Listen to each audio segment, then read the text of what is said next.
Done? Sure. Okay. Yeah. You and me both.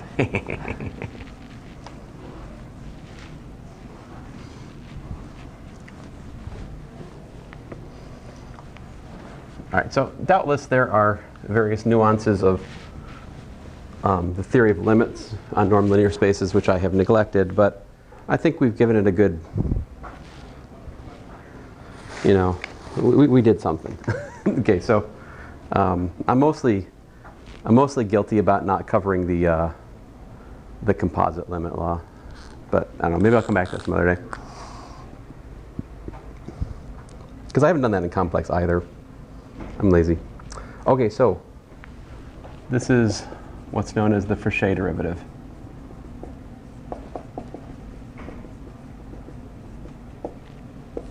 So here it is, definition.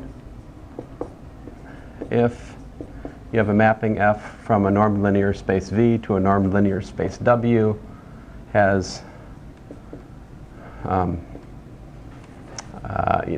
let's say X naught with the limit below existing for linear L from V to W such that the limit as h goes to 0 of f of x naught plus h minus f of x naught minus L of h, all divided by norm h, equals to 0. Then f is differentiable at x naught with d f x naught of h equals to L sub h. That is the so-called Frechet derivative of f.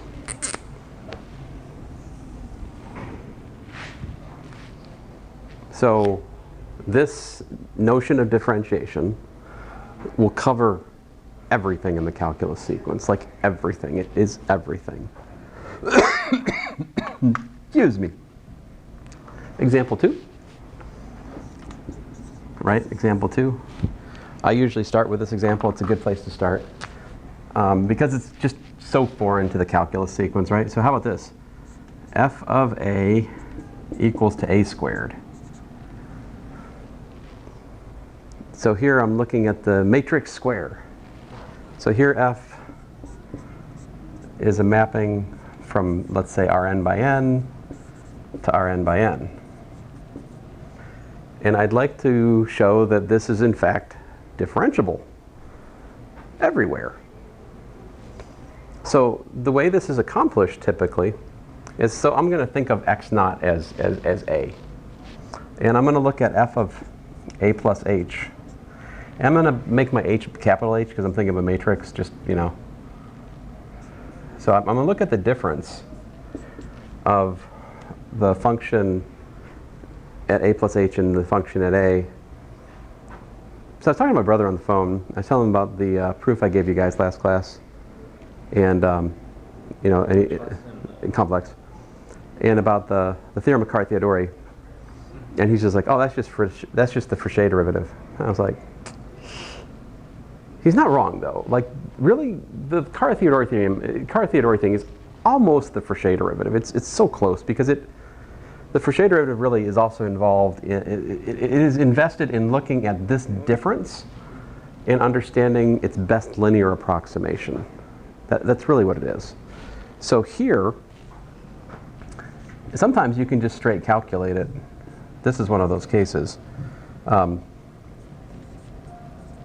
you gotta be careful. See, because these are matrices. And matrices do not commute. Right, so when I have a h times h squared, I got to think about multiplying it out, right? So I got myself an a squared plus ah plus ha plus h squared minus a squared, right?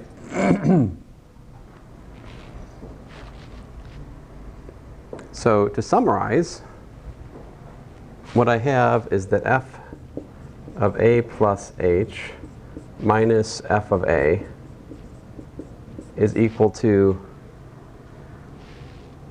ah plus ha, also known as aha, plus h squared.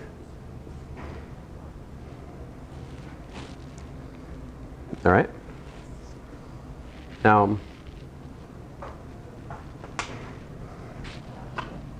so what are we going to do? So what you do is you look at it and you say, ah, that's the piece which is linear in h. See, if I just call this thing my differential, this is the differential.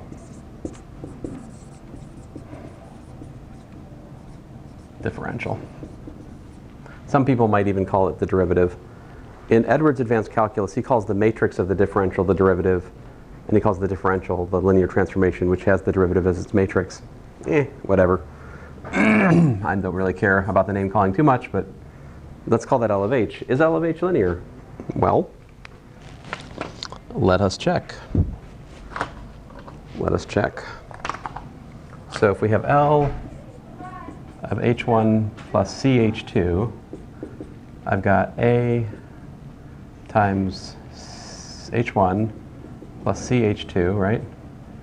Plus parentheses h1 plus ch2 times a, which is, well, ah1 plus h1a plus factor the c out, ah2 plus h2a, aha, that is L of h1 plus cl of h2. So indeed, that is linear. Why didn't that include the h squared? Yeah. Oh, you'll see soon enough. Well, it wouldn't be linear. If I include h squared, it wouldn't be linear. Think about scalar multiplication. If I feed ch into this, c squared pops out. Then we're going to get 0. Ah, well, then what do we get? So notice what we have then, if we look at the norm of f of a plus h minus f of a minus L of h, what do we get?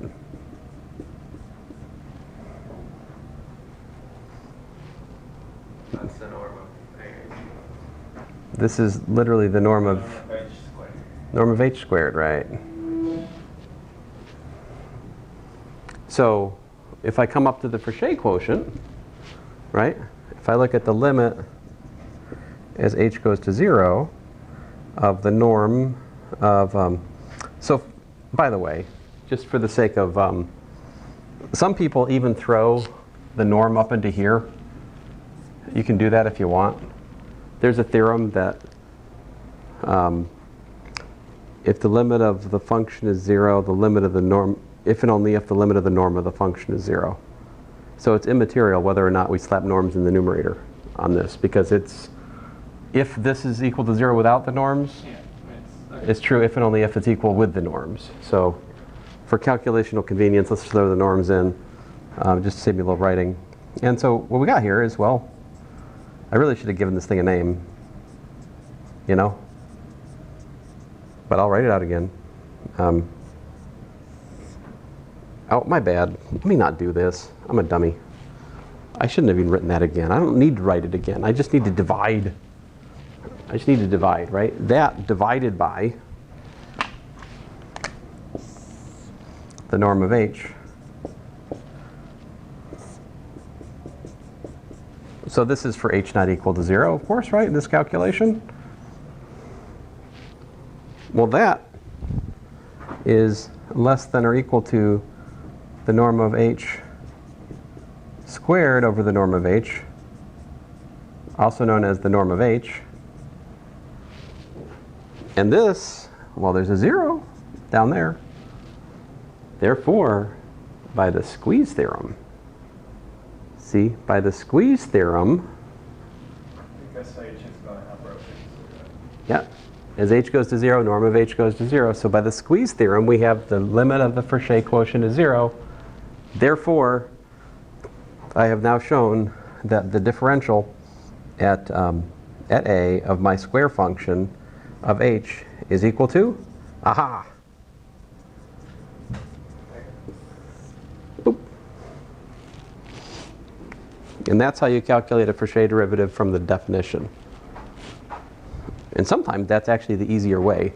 See,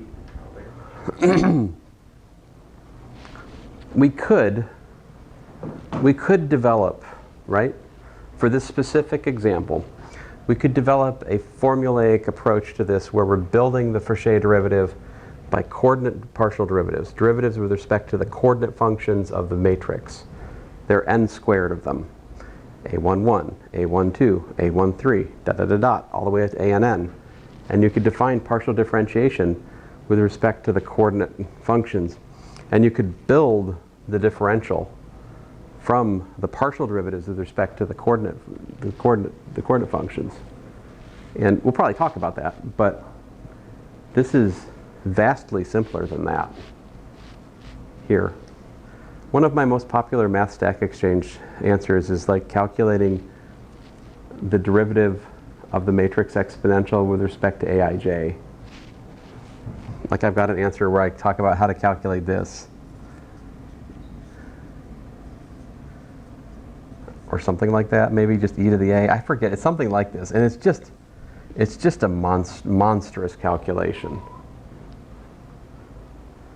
Which I had some errors in early on, and then somebody's like, there's something wrong. And then I had to come back and read the whole stupid thing, and he was like, oh, but I wrote and spent so much time on it already, I had to fix it, and then it's just horrible. But so you can think about stuff like this, but it's not wrong. But this is just so much more beautiful. It's coordinate free. You notice that? This is a coordinate free calculus. This is a geometric calculus of matrices. This is ugly.